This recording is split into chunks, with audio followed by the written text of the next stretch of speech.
Bonjour Thomas Romer. Bonjour. Vous êtes titulaire de la chaire Milieu biblique et votre approche de ce texte est avant tout historique, critique, laïque. Vous montrez bien à quel point ce texte n'est pas écrit par un seul auteur et d'ailleurs n'est pas un seul texte. Il n'y a pas forcément une non, unité. Il n'y a pas d'unité, c'est vrai. D'où est-ce que ça vient? Est-ce qu'on sait aujourd'hui qui a écrit la Bible et à quelle époque précisément? Alors qui, si on pouvait mettre des noms, ça sera bien. On a le nom d'aucun auteur parce que justement, ça c'est intéressant, les textes ne sont pas signés.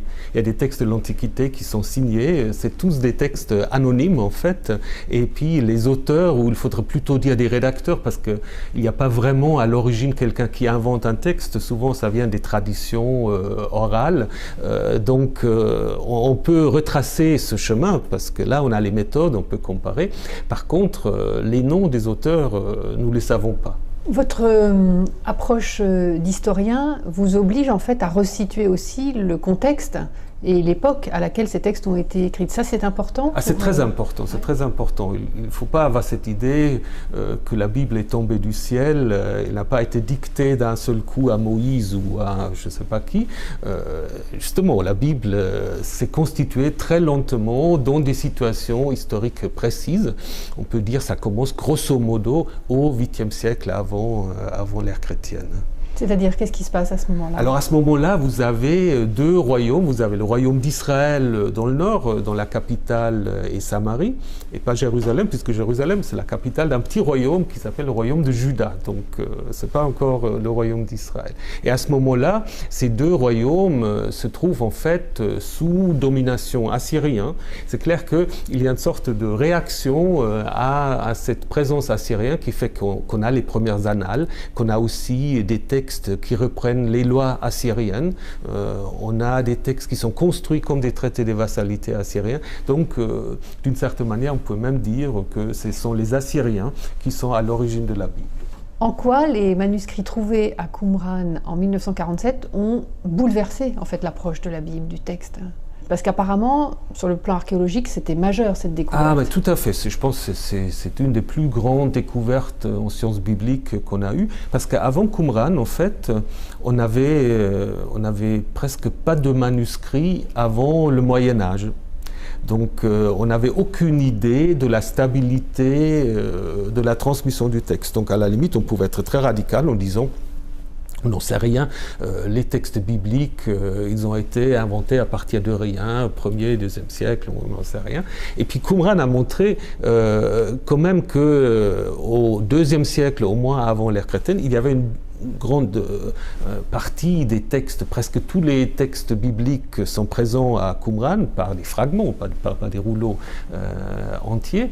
Et en même temps, on a vu quand même, en regardant les textes de Qumran avec les grands manuscrits que nous avons ensuite du Moyen-Âge, qu'il y a quand même une certaine fidélité dans la transmission. Il y a des différences, mais en même temps, sur les grands, les narrations, les textes juridiques, ils sont quand même très, très semblable à ce qu'on a après dans les manuscrits. Donc on a en fait là une sorte d'évidence d'une transmission fidèle des traditions. Et puis comme à Qumran il y a une diversité de manuscrits, on peut aussi à partir de cette diversité remonter encore quelques siècles en avant. Donc c'est en effet très important pour dire que on a dû commencer à écrire ces textes.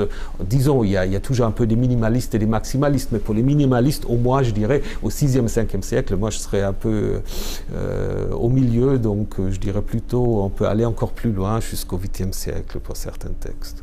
Parce que cela signifie qu'elle nous est parvenue en Occident en tout cas, après plusieurs traductions alors.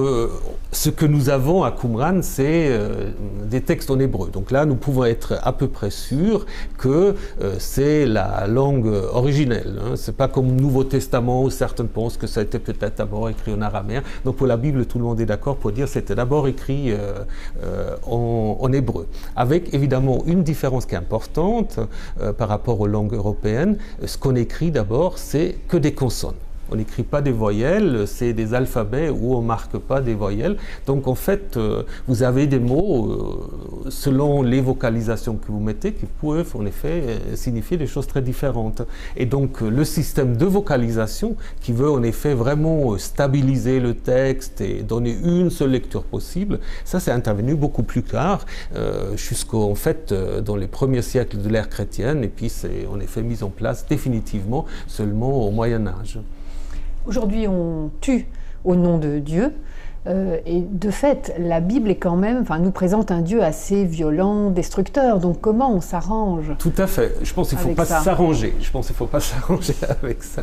Alors si vous situez ces textes dans l'histoire, vous vous rendez compte que ces textes, c'est des copies ou des contre-histoires en fait des textes assyriens qui ont été écrits en fait au 8e, 7e siècle pour en fait protester un peu contre l'occupation assyrienne, pour montrer en fait que le Dieu d'Israël est aussi puissant que le Dieu assyrien, parce que si vous allez au Louvre, par exemple, vous vous rendez compte, en fait, de la propagande assyrienne. On voit l'armée assyrienne avec ses dieux et puis massacrant donc tous les ennemis. Et puis le livre de Josué, en fait, dit la même chose.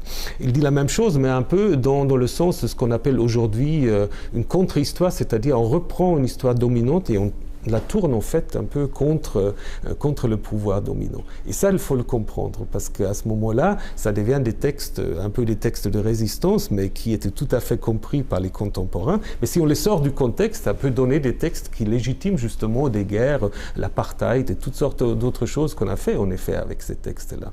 Et c'est un peu contre cela que je voudrais argumenter en montrant que si vous faites ça, la Bible devient un livre dangereux et puis qui peut donner lieu à toutes sortes de fanatisme, ce qui est malheureusement quelque chose qui est en train de se passer. Qu'avez-vous choisi comme thème pour les cours de l'année 2014? Alors, je vais m'intéresser en fait à la tradition de l'Exode, la sortie d'Égypte, qui est une des grandes traditions fondatrices de la Bible hébraïque, parce que je pense que c'est très important de s'interroger sur la manière dont on rend compte des origines. Et puis j'essaie de montrer, en fait, ou ce que je veux essayer de montrer, c'est l'origine d'abord de cette idée. C'est d'abord un mythe, mais qui peut en effet intégrer toutes sortes aussi de souvenirs historiques des Hébreux en Égypte ou ailleurs. J'essaie aussi de montrer en effet comment l'Exode, ou le thème de l'Exode s'est construit, pas tellement contre les Égyptiens seulement, mais aussi contre les Assyriens et les Babyloniens. J'essaie ensuite aussi de voir un peu ce que, sur le plan archéologique, on peut dire, et même aussi un peu sur les origines de cette rencontre entre un groupe qui s'appelle Israël et son Dieu qui s'appelle Yahvé, parce que la Bible elle-même dit que ce n'était pas une relation qui était là depuis les origines. Donc il faut un peu voir comment ça se met en place. Donc, mais toujours avec cette idée, il faut interroger le texte, il faut interroger aussi les contextes, les documents en dehors de la Bible et bien sûr aussi l'archéologie.